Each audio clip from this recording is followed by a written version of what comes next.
તો ભાવનગરમાં કોઇડેન યુક્ત કફ સિરપનો જથ્થો પકડાયો છે અને એસઓજીએ નારી ચોકડી પાસે દરોડા પાડી 2 શખ્સોની ધરપકડ કરાઈ. અફઝલ ખોરજીયા અને મોહમ્મદ ફારૂક નામના શખ્સોની ધરપકડ કરવામાં આવી છે. તો સ્થળ પરથી 1 લાખથી વધુનો મુદ્દામાલ જપ્ત કરાયો. બંને આરોપીઓ મોમીનવાડ વિસ્તારના રહેવાસી હોવાનું ખુલ્યું છે. તો કફ સિરપનો જથ્થો જપ્ત કરવામાં આવ્યો છે. 1 લાખથી પણ વધુનો જથ્થો આ જપ્ત કરાવાયો છે. કોડેન યુક્ત કફ સિરપ હતી અને જેનો જથ્થો જપ્ત કરવામાં આવ્યો છે.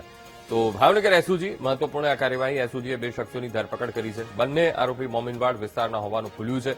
હવે પૂછપરછ કરવામાં આવશે. સાથોસાથ એ જથ્થો ક્યાંથી લાવવામાં આવ્યો હતો, કેવી રીતે વેચાણ કરતા હતા, કેવી રીતે માર્કેટમાં ફરતું કરતા હતા, આ તમામ બાબતોને લઈને પૂછપરછ કરવામાં આવશે. તો અફઝલ ખોરજીયા, મોહમ્મદ ફારૂક, આ 2 શખ્સ કે જે આ કેસ અંતર્ગત તેમની ધરપકડ કરવામાં આવી છે. સાથોસાથ સ્થળ પર પણ 1 લાખથી વધુનો મુદ્દામાલ એ જપ્ત કરવામાં આવ્યો છે. તો મોમીનવાડ વિસ્તારના આ બંને આરોપી હોવાનું ખુલ્યું છે. મહત્વપૂર્ણ કાર્યવાહી ભાવનગર એસઓજીની.